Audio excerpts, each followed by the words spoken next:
So ధర్నా చౌక్ ఈ రోజు outsourcing ఉద్యోగులు చాలా మంది అయితే వచ్చారు. సో మనం మాట్లాడదాం వాళ్ళ సమస్యలు ఏంటి అని కూడా. అన్న ఏంది ఈరోజు ఇంత భారీ ఎత్తున అవుట్సోర్సింగ్ సంబంధించిన ఉద్యోగులందరూ కూడా ధర్నాకైతే దిగారు.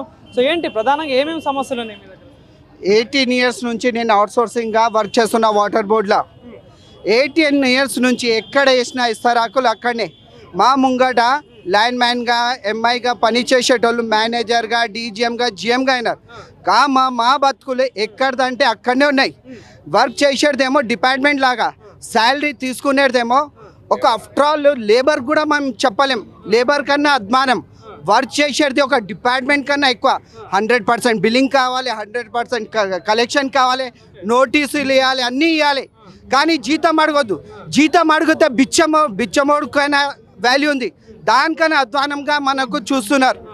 ఇంకా అసలు అవుట్సోర్సింగ్ అంటే ఇప్పుడు గవర్నమెంట్ డిపార్ట్మెంట్లో ఉన్న మేనేజర్ కానివ్వండి డీజీఎంకి అసలు ఈయన వర్కర్ అని వాల్యూ లేదు. అసలు ఎట్లా మాట్లాడుతున్నారంటే ఒక చాలా అంటే ఈ దేశంలో మనకు సమానత్వం రావాలన్న హక్కు ఉండాలంటే ఎక్కడ ప్రతి ఒక్క లీడర్ అంటున్నారు అట్లా ఉండాలి, ఇట్లా ఉండాలి. ఎట్లా ఉండాలి?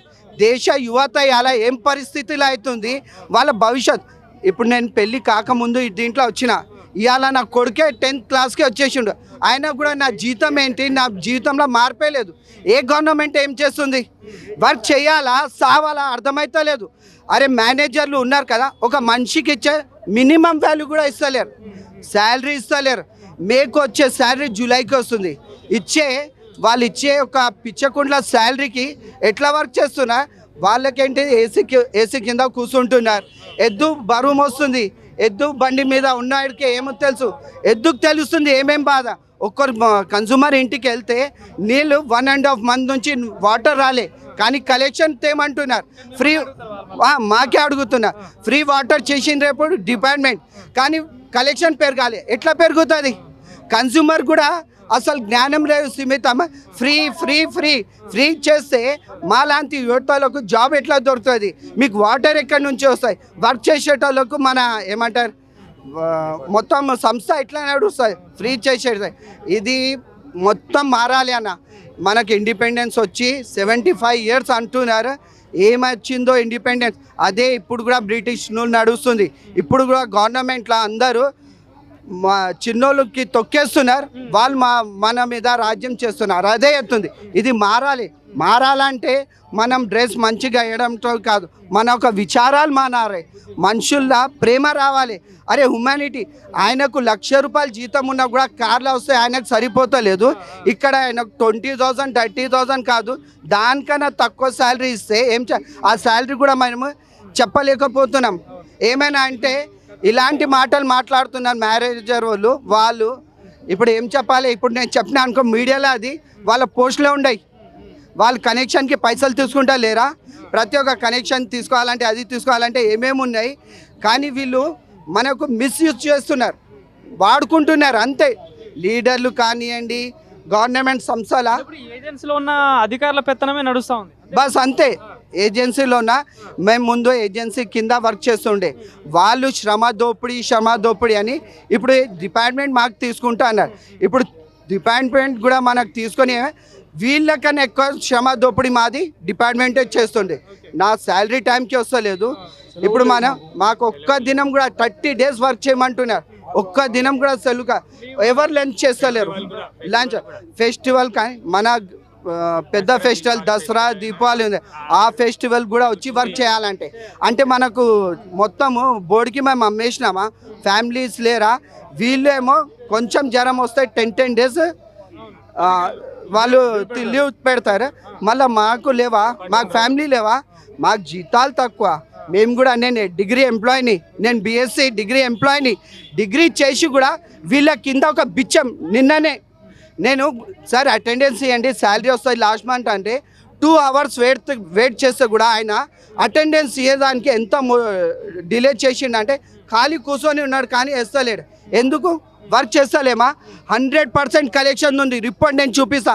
100% కలెక్షన్ చేస్తున్నా. బిల్లింగ్ ఇన్ టైంలో చేసినాక కూడా అటెండెన్స్ ఇవ్వడానికి ఆయనకి ఏడిపోతుంది. ఇది మారాలి అన్న. ఇది మారకుంటే అందరికీ ఏం చేయాలి?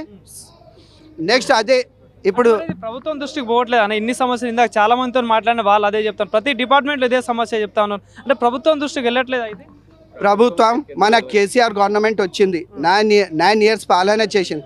కేసీఆర్ గవర్నమెంట్ ఫస్ట్ ఓయూలో ఏమన్నా అవుట్ సోర్సింగ్ కాంట్రాక్ట్ విధానం పోవాలి. ఎక్కడ మాట్లాడినారా ఇవ్వలే మేరే రోటీపై సాగ్ ఆగేతో బస్ వాళ్ళ రొట్టె మీద వచ్చేసింది, వాళ్ళ కడుపు నిండింది, అయిపోయింది, వెళ్ళిపోయిండు. కాంగ్రెస్ వచ్చిండు, అది ఇచ్చేస్తా ఇది ఇచ్చేస్తా, ఏమి ఇచ్చిండు, ఏమి ఇవ్వలే. కాంగ్రెస్ ఎక్కడ చేసిండ్రా నా బీజేపీ చేయలే, బీఆర్ఎస్ చేయలే, మన కాంగ్రెస్ చేయలే, ఏ పార్టీ మా ప్రాబ్లమ్స్ వినేటోళ్ళే లేరు. ఇప్పుడు మీడియా ద్వారా నేను కూడా ఒక అందరు వర్కర్స్కి ఇదే అంటారా, ఆఫ్ చేసేయండి, వర్క్ చేయడం బంద్ చేయండి. ఎట్లా రెవెన్యూ వస్తుంది, ఎట్లా బోర్డు దిగి రాదు చూద్దాం. కష్టం పడేది మేము హాయిగా పండుకొని ఎట్లయితే ఎద్దు బండి మీద బండి కట్టుకొని పోతాయి. ఎద్దుకు తెలుసు ఆ బరువు ఏముందని.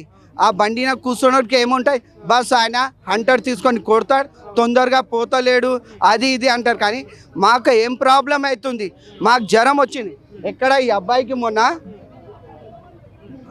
జ్వరంతో 3 days ఉన్నారు, కానీ 3 days వర్క్కి వచ్చేసిండు.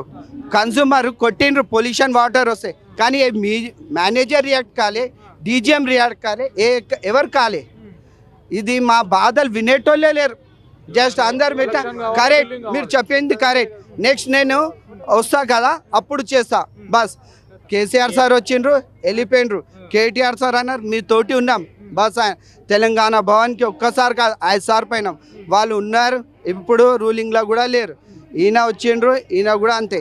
ఇప్పుడు మీడియా ద్వారా అందరికీ రిక్వెస్ట్, ఇప్పుడు మాకు నొప్పి అవుతుంది, మేమే బయటికి వెళ్ళాలి, దాని తప్ప వేరే సొల్యూషనే లేదు. లేకుంటే డూ ఆర్ డై చేయాలి. ఎట్లయితే తెలంగాణకు ఫైట్ చేసిన వాళ్ళు కేసీఆర్ వాళ్ళు తక్కువ చేసి వాళ్ళు లీడర్షిప్ చేసిండ్రు, కానీ దాని గురించి బలిదానం ఇచ్చిన లేరు శ్రీనివాచారి. కానీ శ్రీనివాచారి ఫ్యామిలీ ఎక్కడుంది యారా, ఎవరు చూసేటే. బోర్డుకి అలా రెవెన్యూ తెస్తేనే బోర్డు నడుస్తుంది. డీజీఎంకి కానీ జీఎంకి కానీ మేనేజర్కి శాలరీ వచ్చేది మా రెవెన్యూ, మేము అవుట్సోర్సింగ్ వాళ్ళు చేస్తేనే వస్తుంది. కానీ మా గురించి ఏమంటుకుంటా తెలుగులో పట్టించుకోకపోతే మేము ఎందుకు వర్క్ చేయాలి దానికి. మేము అక్కడ వర్క్ చేస్తున్నాం కదా, మేము వాళ్ళ గురించి బోర్డు మంచిగా ఉండాలి. మేము రెవెన్యూ తెస్తేనే, మీటర్ రీడర్ రెవెన్యూ తెస్తేనే, బిల్లింగ్ చేస్తేనే రెవెన్యూ వస్తుంది. ఇన్ టైంలో చేస్తున్నాం మేము. అప్పుడు వాళ్ళు మా గురించి ఆలోచన చేయకుంటే మేము వాళ్ళ గురించి ఎందుకు ఆలోచన చేయాలి. ఆయనకు వస్తుంది శాలరీ 30 శాలరీ 1K అయితే ఏడుస్తున్నారు వాళ్ళు, ఒక్క దినం లేట్ అయితే. మేము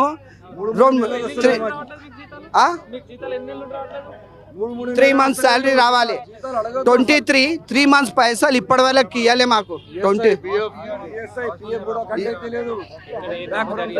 ఎట్లాంటి న్యాయం కోరుకుంటున్నా ప్రభుత్వం నుండి, ఏం న్యాయం ఎట్లయితే మేము వర్క్ చేస్తున్నాం, మా గవర్నమెంట్లో పర్మనెంట్ వద్దు, మా శాలరీ టైంకి రావాలి, మినిమం శాలరీ కోరుకుంటున్నాం. మినిమం ఎట్లయితే అందరికీ ఉందిగా, lakhs ఆఫ్ శాలరీ వద్దు, 1000 కూడా కాదు, ఒక మినిమం శాలరీ వస్తే చాలు. మినిమం అంటే బస్ ఇష్టం. ఇంకోటి category A, category be in time అంటున్నారు. అయితే ఇది ఇన్ టైం అయినాక వర్క్ కూడా ఇన్ టైం కావాలి కదా. ఎద్దుకి మనం బండి కట్టే ముందు దానికి గడ్డి కూడా ఇస్తాం. అట్లానే మాకు గడ్డి అంటే మా జీతాలు సరిగ్గా ఇస్తేనే కదా మేము వర్క్ చేస్తాం. మా కరెక్ట్, ఎంకరేజ్మెంట్ లేదు. నువ్వు తెచ్చేది ఏంటిది, వాళ్ళే కన్జ్యూమర్ కడితే మేము పోకుండా ఎవరు కడతారనా. ఇప్పుడు మీరు మ్యాక్ తీసుకొని పట్టుకుంటే కదా నేను నా బాధ చెప్తున్నా, లేకుండా నా అంతా నన్ను ఎక్కడ ఎవరు వినరు. నువ్వు పోయేది ఏంటి, నువ్వు చేసేది నువ్వు లేకుండే. ఓకే, అవుట్సోర్సింగ్ వాళ్ళు ఒక నెల వంచేయండి, వర్క్ ఎట్లా నిలబడుతుంది సంస్థ చూద్దాం, ఎట్లా వీళ్ళు అందరు మాట్లాడతారు చూద్దాం. అందరు అవుట్సోర్సింగ్ కాంట్రాక్ట్ లేబరే 100% వర్క్ చేస్తుండ్రని ఈ విధానం మన చంద్రబాబు నాయుడు గారు తెచ్చిండ్రు. ఇది చేసాం. మమ్మల్ని చూడండి, మమ్మల్ని గుర్తించండి, కనీసం ఒక వాల్యూ ఇవ్వండి, రెస్పెక్ట్ ఇవ్వండి. జై శ్రీరామ్.